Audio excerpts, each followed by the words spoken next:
idole tozolobela lelo ekeko. C'est que Nzambe ayebi peke eza na batu bakozwa biloko azu eloko boye akotisi yango na prière po emeka kosunga batu selon ye. Ndozo ka 23 lobi okosala yango te pour me les associer. Association Nzambe alinga association na eloko te.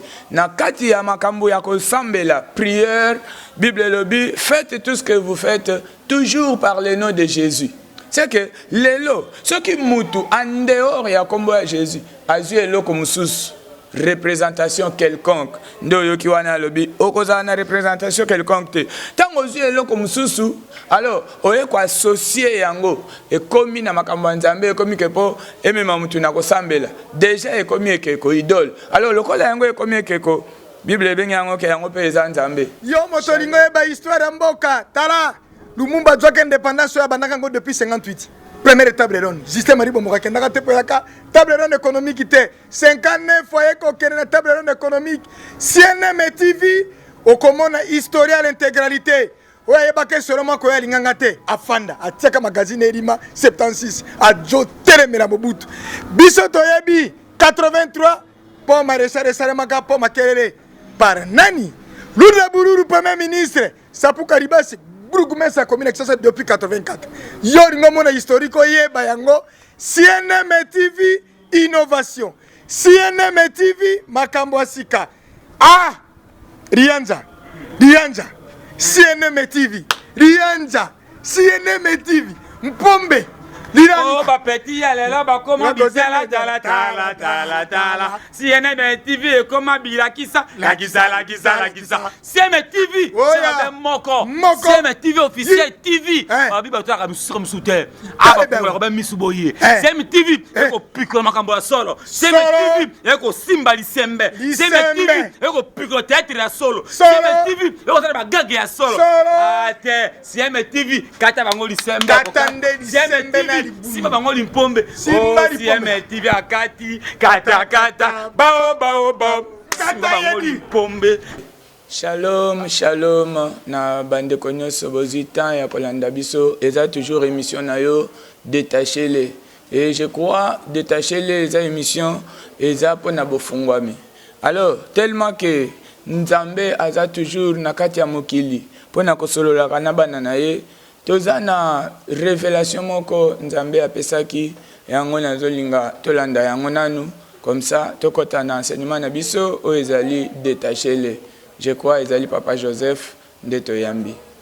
Merci une fois le fils Mabel Bosonabino ndeko Joseph Waiza toutefois nazako le kaka pona kolomanatina na message oyo Nzambe apesaki ngai ezalaki na date ya le 3 janvier 2021 nalalaki naza kolota nazalaki na balabala kotambola pendant que na bande kotambola namonaki terrain moko ya football elaki en plein air match pe bande kobeta na ba tout bon na poussana na tala match comme elle est dans match bo ya ofele na poussana ki tant na tala match équipe mo irataki bi et puis ça ngab na sengote na ba ki na tala sous match te na continuer chemin nanga ne nazonga na nzela ko continuer chemin na ngai na dako tamba balabala mo venezaki ya munene na liboso ya balabala na monaki supermarché moko ya Lix ya kitoko vraiment supermarché moko ya munene na bi bon fona kene na kota na supermarché wana na eba nini eza na kati pona banda ko mona pe batu kokota bonga pe na bi fona kota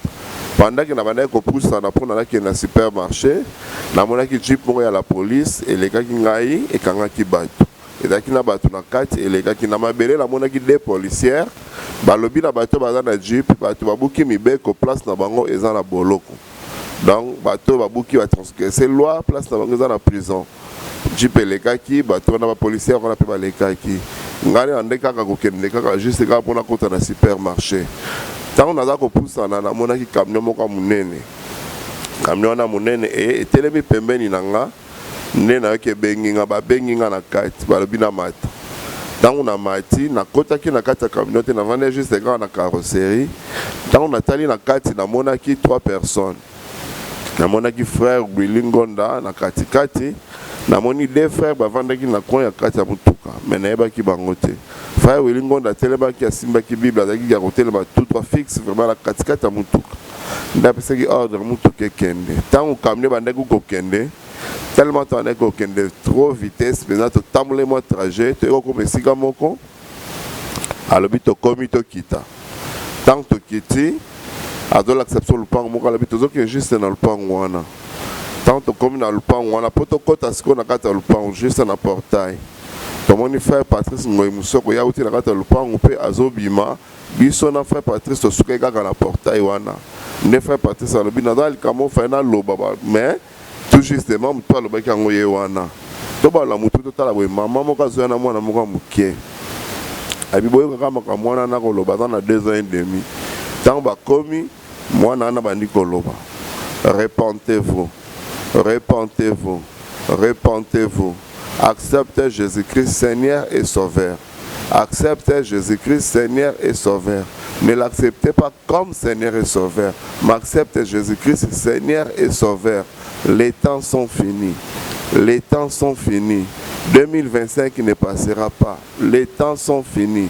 Je dis bien, les temps sont finis. 2025 ne passera pas. Azobandelaka message wana. Repentez-vous, repentez-vous, acceptez Jésus-Christ Seigneur et Sauveur. Ne l'acceptez pas comme Seigneur et Sauveur, acceptez-le Seigneur et Sauveur. Les temps sont finis, 2025 n'est pas ça.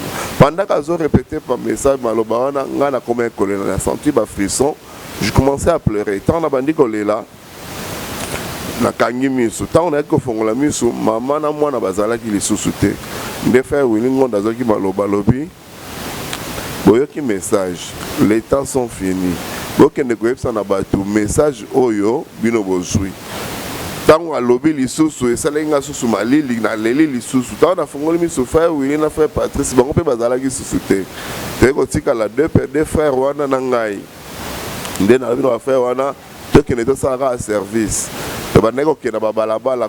repentez-vous, repentez-vous, acceptez Jésus-Christ Seigneur et Sauveur. Ne l'acceptez pas comme Seigneur et Sauveur, acceptez-lui Seigneur et Sauveur. Les temps sont finis, les temps sont finis. 2025 ne passera pas. Pendant que tous la batterie bazakoya, bazo yamba Yesu, tous continuer bazo yamba Christ, tous les cas, tous salara service. Dès que comme on est si grand moko, tout le monde défile indien à battre.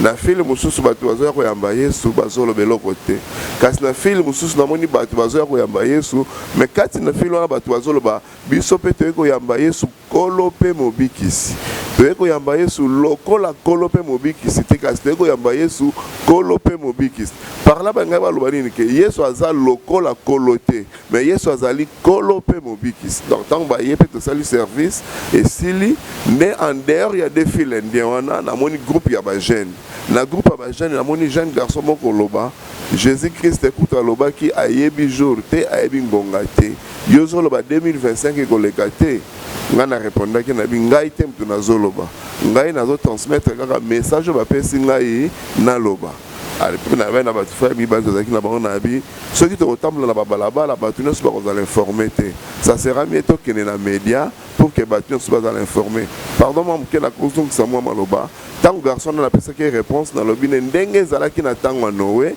ndenge mpe kozala na ntango oyo nde naye koloba bafrère wana ke boye bato bakozala informé te tokende na média pour que tout le monde azala informé pendant que tozokende ndoto esukaki wana na vie normale ntango na lamuki na dotaki d'abord na message ngai moko na kotala 2025 eza proche mais comme ngai mutu nazwaki message donc nazalaki na problème nazalaki so na likambo so akosala te fallait kaka nabanda koloba nabandi koloba na bato message oyo nazoloba na bato message oyo okomona bato bazondima oui temps eza lisusu te basine nyonso tu yango tozomona vraiment ntango eza su te mais mpo moto andima ke 2025 ekoleka te ezalaki doute ezalaki na problème na matro ya motu nyonso et comment est-ce que vous dites que vous êtes en Libako, Koloba, tu as tellement de pour la Likamboana.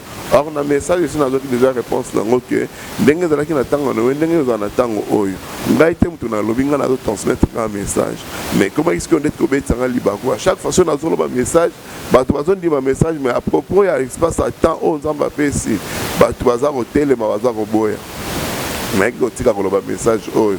Tant on a tiré le message au temps où moulay. Comme on a les dates, la date il y a le 11 décembre 2021, na l'autre lisusu, na l'autre toujours le même service. Mais na qui na litoy na droite, ngongo mo lobi na ngai, cette date est juste.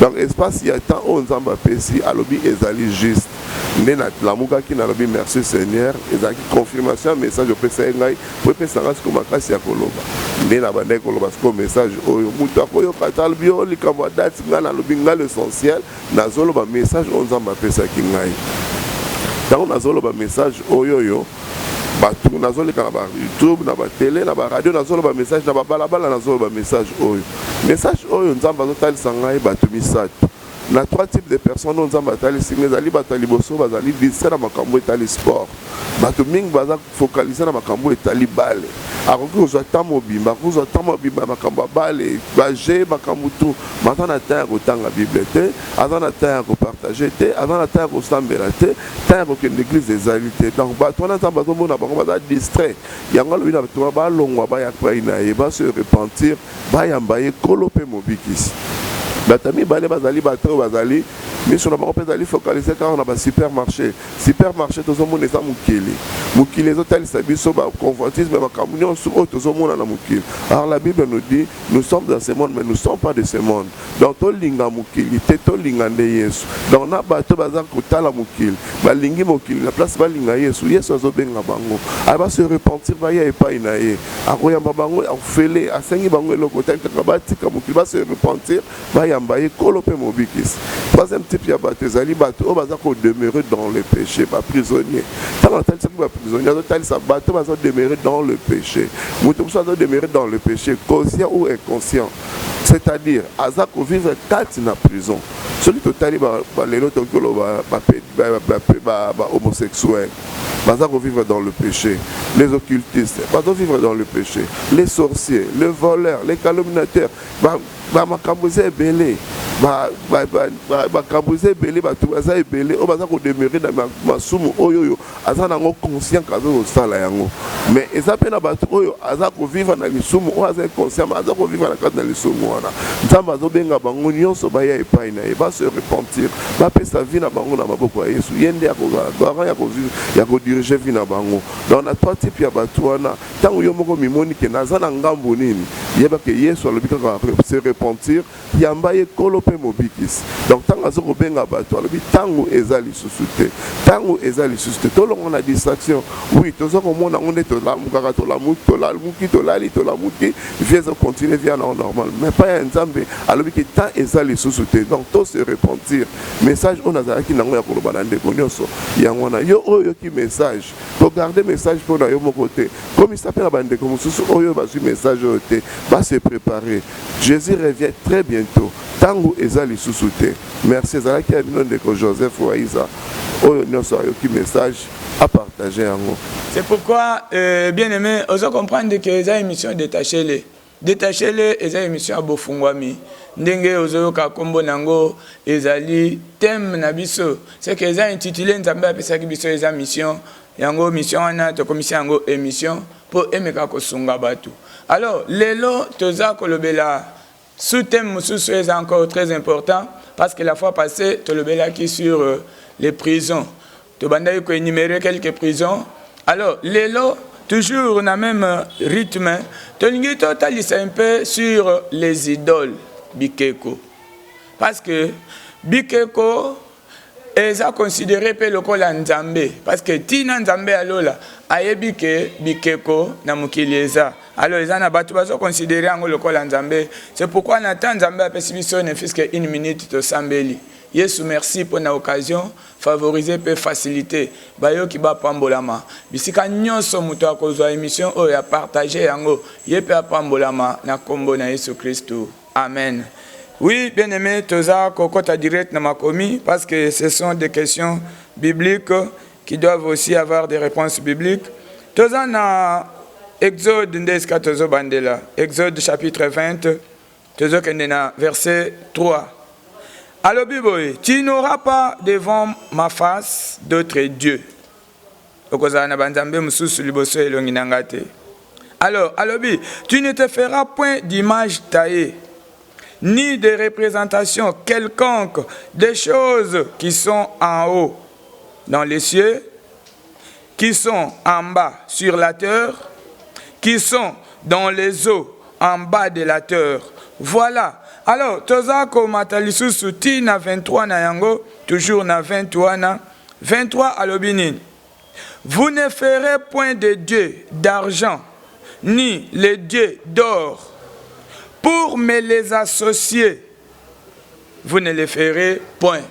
Ah, vous comprenez que idole tozo lobela lelo ekeko. C'est que Nzambe ayebi peke, eza na batu bakozwa biloko, azu eloko boye, akotisi yango na prière, po emeka kosunga batu selon ye.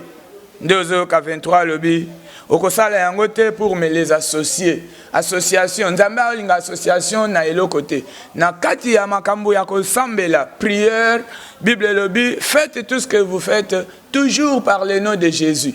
C'est que lelo, ceux qui moutou en dehors ya kombo ya Jésus, azu eloko mususu, représentation quelconque. Ndo yoki wana lobi, okoza na représentation quelconque te. Tango azu eloko mususu, alors oye ko associer yango e komi na makambo Nzambe, e komi kepo emema mutu na kosambela. Déjà e komi ekeko idole. Alors lokola yango e komi ekeko, Bible bengi yango ke yango pe eza Nzambe.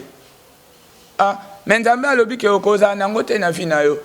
Qu'est-ce que cela signifie? C'est que ça n'a pas tout les lots. Au moment, bien qu'il y ait liboso ya Nzambe, selon ye, azana gêne, azana prière, azana manifestation moko oeza ko kotisa kombo Nzambe na kati. Mais au moment que pour ça la yango bien, il faut avoir quelque chose à ajouter, à associer. Je crois que c'est le terme qui a été utilisé. À l'objet, vous ne vous ferez point de Dieu d'or ni d'argent pour me les associer. C'est que dans makambo Nzambe, nous n'avons que la prière, seule la prière. Parce que la prière, cette prière-là est conduite, est dirigée, orientée par le Saint-Esprit et est capable de guérir, est capable de soutenir, est capable d'actionner sur ça. C'est que tant que mutu, au commis, parce que je vais expliquer là, mon associé et l'ankisinine. C'est que au lingo sambela, et dans mutu musu pour sambela, il faut alukana nous. Moi mafuta, il faut aluka moi mai, il faut aluka kama quelque chose mususu, nenge to mona kaba mususu, moi chapelet, il faut ezala. Non. Tant déjà avant sambel, au komi kotala moi chapelet, au komi kotala moi quelque chose. Et là mususu nyonso zotala avant sambela. C'est que au associé yango na makambo Nzambe. Nzambe a boyi, alobi ko salela yango te parce que tango zo salela yango. Bien aimé, oko provoquer kanda ya Nzambe. Alors, Nzambe azo talisa biso yango. C'est pourquoi tozana kati ya kolobela les idoles. Idoles les appellent Nzambe. Oyoki wana Nzambe pe moko a considérer yango que eza Nzambe. Tango mutu asali idole ekeko. C'est que comme Nzambe. Bon, pourquoi Nzambe azo boya? Nzambe azolo banini par rapport na yango. Deutéronome chapitre 32. Omeka kozala mpe na biso ensemble. Deutéronome chapitre 32, tozana verset 21.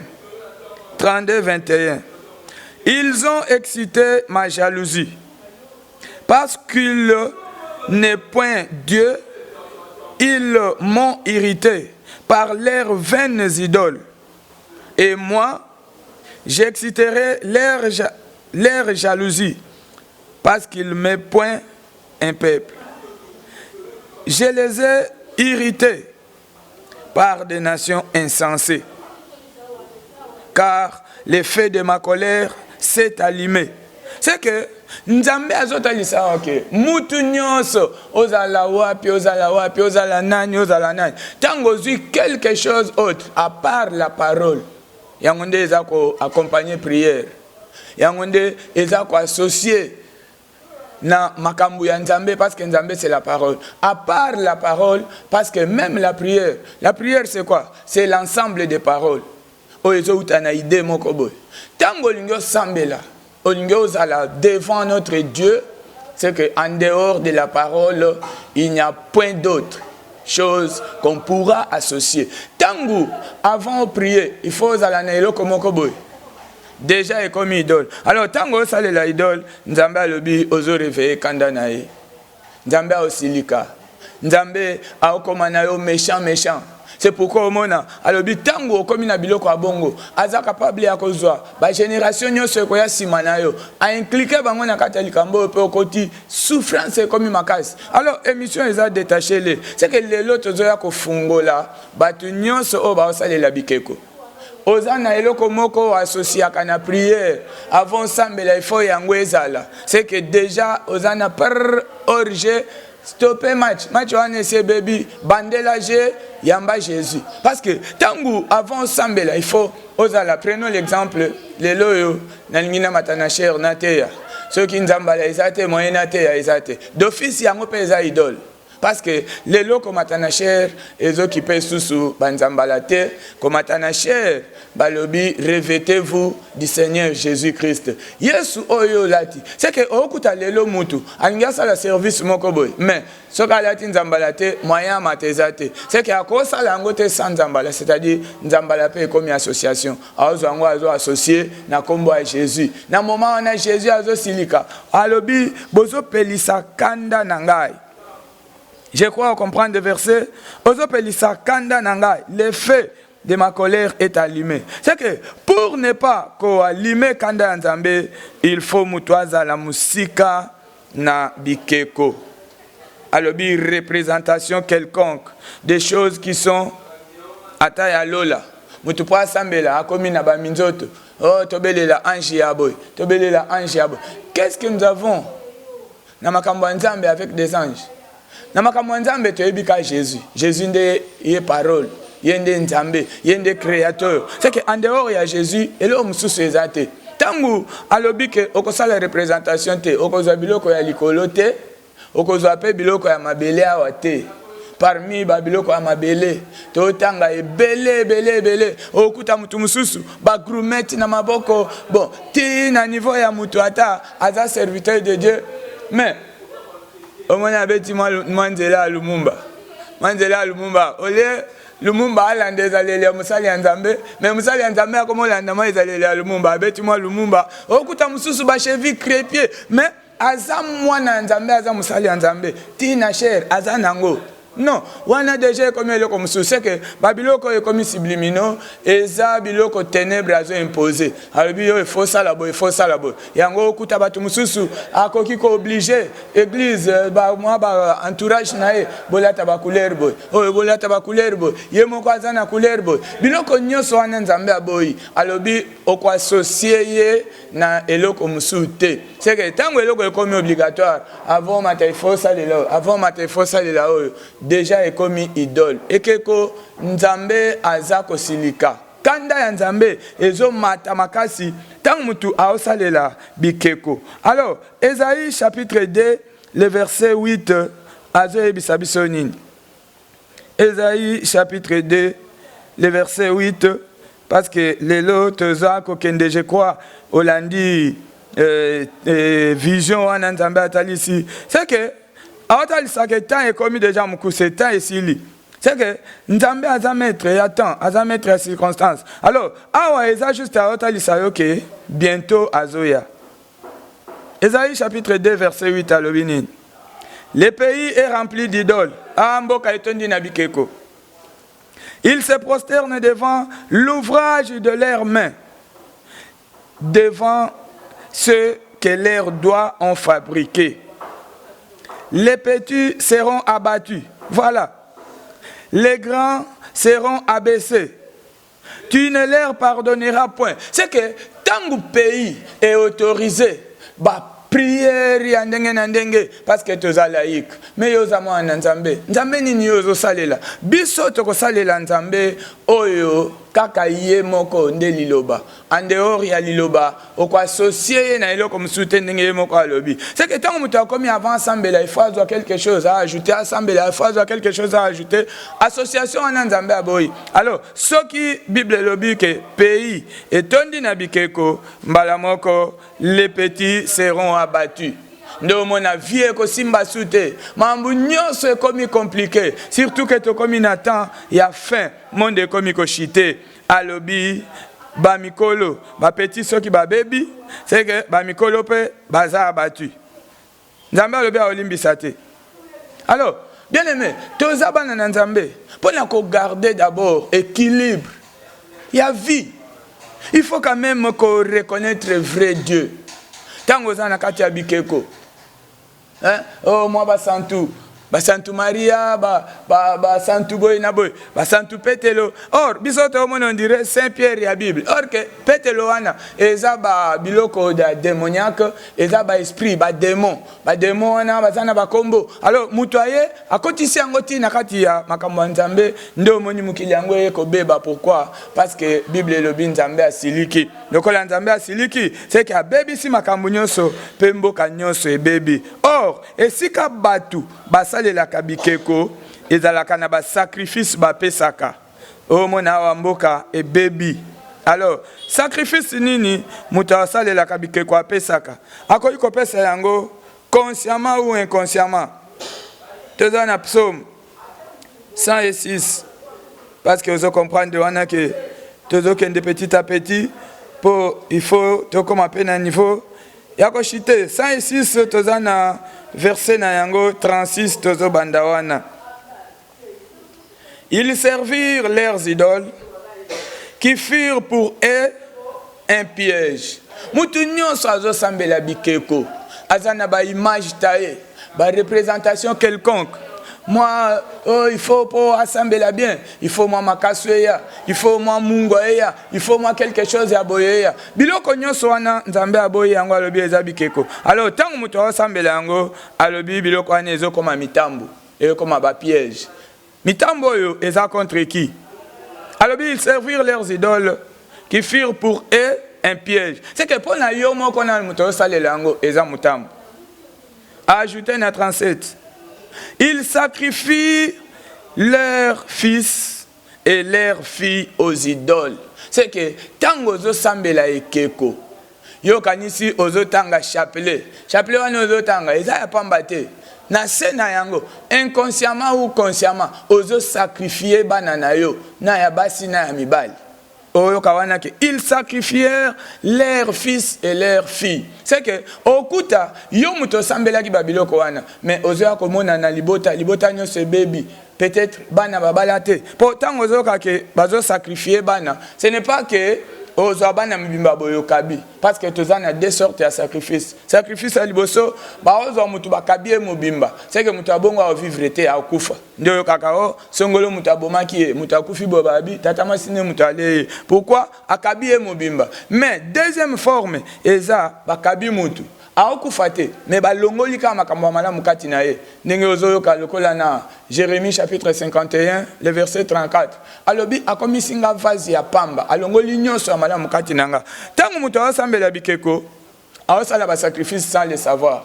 Ndio mona peut-être osambeli lelo misala nyonso abana elongwe. Osambeli lobi mabota nyonso abana elongwe. Osambeli lobi kuna mabala nyonso elongwe. Ndio yako kuta batu toza entouré na ba chômeur, toza entouré na ba célibataire, toza entouré na ba maladif. C'est que nyonso oyo ezali conséquence ya batu ba osambela bikeko. Alors tango mboka etondi na bikeko, c'est que makambo aboye kozala. Alors ils sacrifièrent leurs fils et leurs filles aux idoles. 38. Ils répandirent les sangs innocents et leurs fils, de leurs filles, qu'ils sacrifièrent aux idoles. C'est que, tant que vous sambez la bikeko, yo kanisi, moi ma futa na pasteur a tekelio, yangonde ko sunga yo. Oh, ndenge ka osale service à ma futa. Déjà na kati ya mafuta oeza sublimino. Muto apesi yo azana connaissance. Ya pourquoi apesi yo? Kati na mafuta peut-être libala mwana nyonso ekei. Kati na mafuta misala abana nyonso ekei. Kati na mafuta bamakamu ndenge na ndenge ekei. Alors tango muto akoma na niveau wana, c'est que vie ezobeba yango zo ya komona ke soki babiloko oyo ezali kaka ya makamu na Nzambe. Matthieu chapitre 10 à Ebisibisonine. Total nanu po eza quand même vie. Matthieu chapitre 10 le verset de Tangi à 8. Tobandi na 7. Allez, prêchez et dites le royaume des cieux est proche.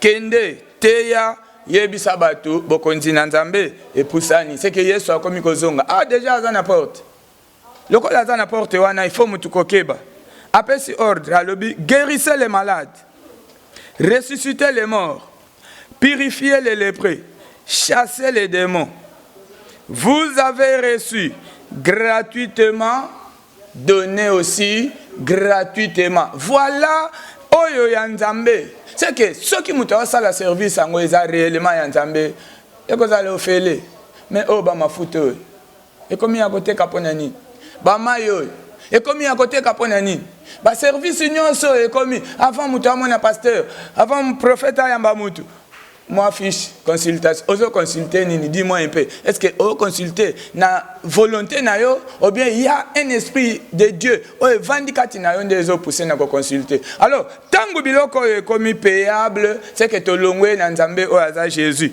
parce que Jésus a lobi vous avez reçu gratuitement donnez aussi gratuitement c'est que na yo pe moi na nzambe tango zo kende sika prophète avant yamba yo oh pesa na moi quelque chose est-ce que vous donnez ça na base de quoi? Qu'est-ce qui pousse ces messieurs à pousser que personne n'a n'umbo pona yambayo? Est-ce que nga lokola na ote yaboy? Na futeli yango nini? Grâce au nzambe apesi. Est-ce que na kati na yango? Qu'est-ce que je paye? Apesi biso na nous souffle. Compteur tomonité. Sikoyo tangu yo zoko yako koma na babiloko yo. Hier lobby, vous avez reçu gratuitement, donné gratuitement. C'est par là. Donc, comprendre que, et ça, sunzela Jésus, et c'est comme il y a Satan. Or, Satan a manifeste. Alors, peut-être retourne à bon. Si le col a osale l'ensemble, c'est que ngana koliate. Est-ce que mutoyo te que la mafutawan? Yemutacheo na musala. Mutacheo na musala azali. Si tu as quelque chose, le col a besoin. Okoye bisandeye. Parce que à l'obi 8, vous avez donné gratuitement, vous avez reçu gratuitement, donné gratuitement. Abakisi na 9. Ne prenez ni or, ni argent, ni monnaie dans vos ceintures, ni sac pour les voyages, ni des tuniques, ni souliers, ni bâtons, car l'ouvrier mérite sa nourriture. L'ouvrier mérite sa nourriture. Quand Nzambe a dit à cotition na musala nae, au komi musali ya Nzambe, c'est Dieu lui-même qui va s'occuper de toi. Alobi babiloko wana ya mafuta yango nazoya kotala ke réellement mambo yango ezaka ya Satan parce que alobi mukolo nango mukolo musala alobi ozi ofele pesa ofele ayo tek ozana kati ya ofele ozana kati ya makambo ya Nzambe to pe dérouter alors ndenge yo zo dérouter wana est-ce que vous vous attendez à quoi ndomoni Apocalypse pona ko chiter lelo je crois toujours kende na forme wana parce que toujours le bel sur les idoles bikeko eza eloko nyonso oyo moni na makambo nzambe comme payable yebaka eloko bosalela wana eza ekeko chapitre 9 le verset 20 ya Apocalypse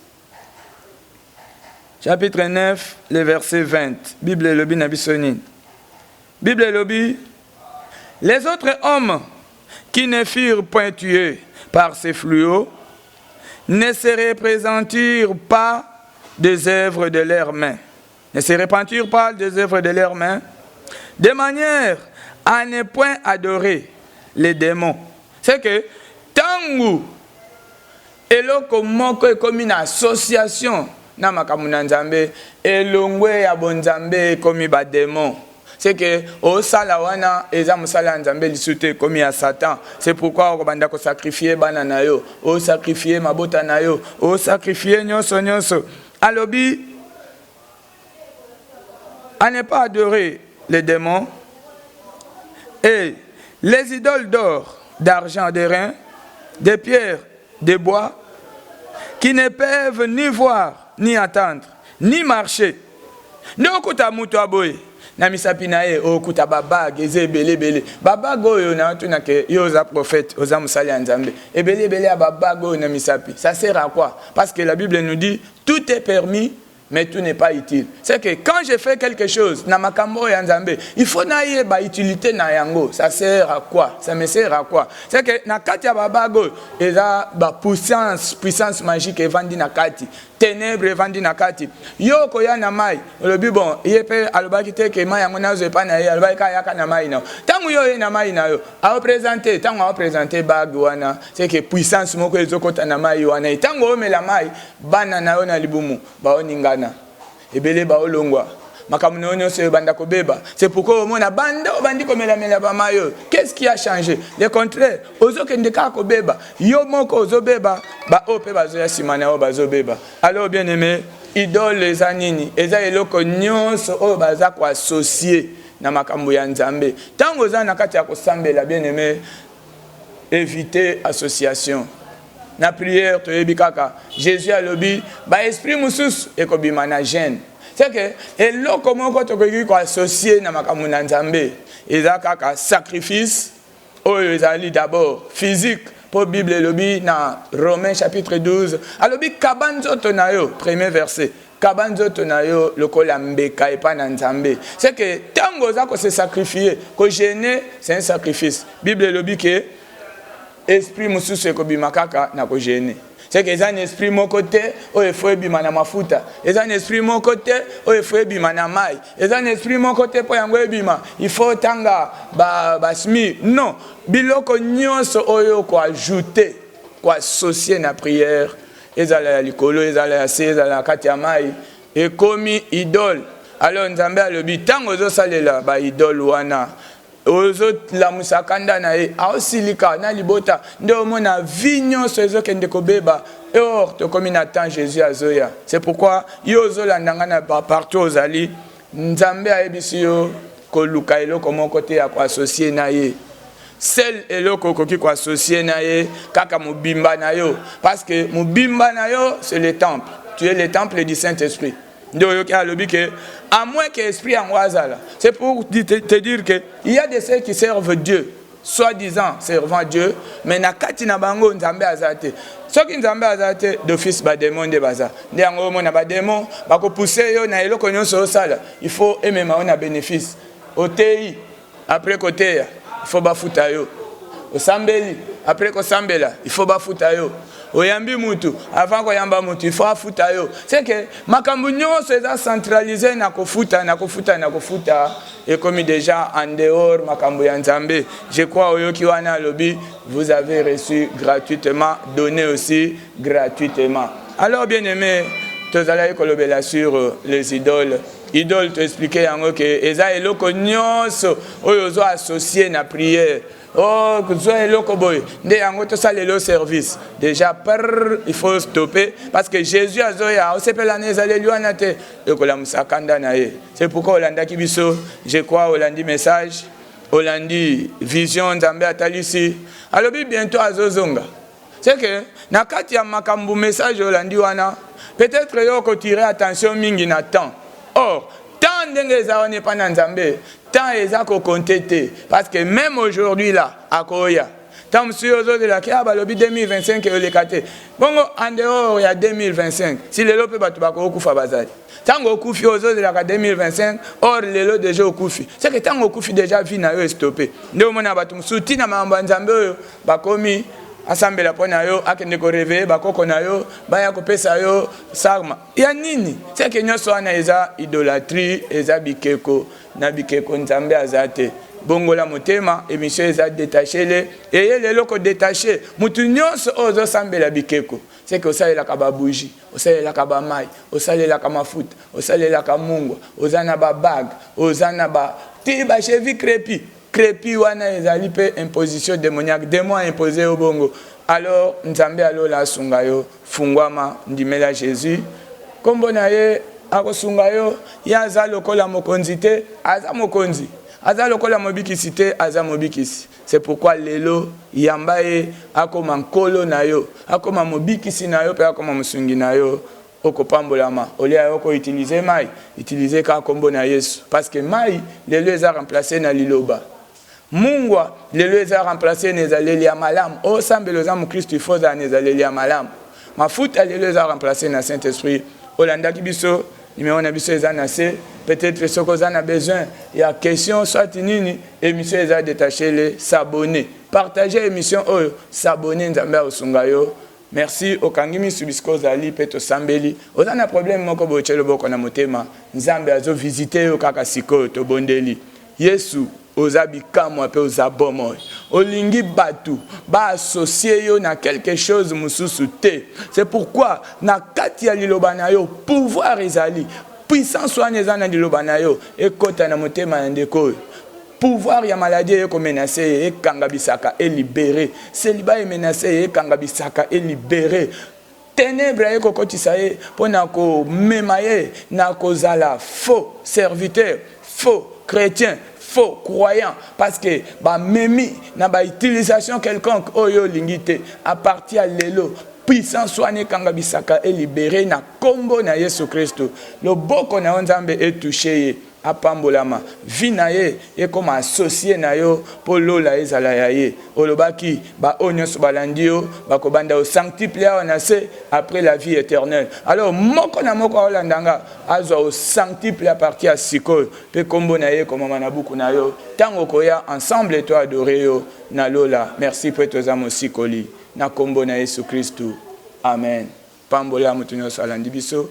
Pambola pe sima ya kamera kuna. Monisa bola munayo à travers batunyoso. Na kombo na Yesu Kristo. Bye. Yo motolingo eba histoire mboka. Tala. Lumumba Djoke indépendance ya bandaka ngo depuis 58. Première étape ronde. Justin Marie Bomoka kendaka te poyaka. Table ronde économique te. 59 foyer ko kena table ronde économique. CNM TV au komona historia l'intégralité. Ouais, bake seulement ko ya linganga te afanda atiaka magazine Erima 76 a jo telemela Mobutu biso toyebi 83 pour maréchal Salemaka pour makelele par nani Lourdes Bururu premier ministre Sapou Karibasi Bourgoumès sa commune exerce depuis 84 yo ngomona historique yeba yango CNM TV innovation CNM TV makambo asika Rianza CNM TV, Rianja, CNM TV, Mpombe, Oh, ba petit, elle est là, ba comment bisala, tala. CNM TV, comment bilakisa, la gisa. CNM TV, c'est un moko. CNM TV officiel TV. Abi ba toi comme soutien. Ah ba pour Robert Misuboye. CNM TV, eko pico makambo solo. CNM TV, eko simbali sembe. CNM TV, eko pico théâtre la solo. CNM TV, eko tala ba gag ya solo. Ate, CNM TV, kata bangoli sembe. CNM TV si bango limpombe CNM TV akati kata bao si bango limpombe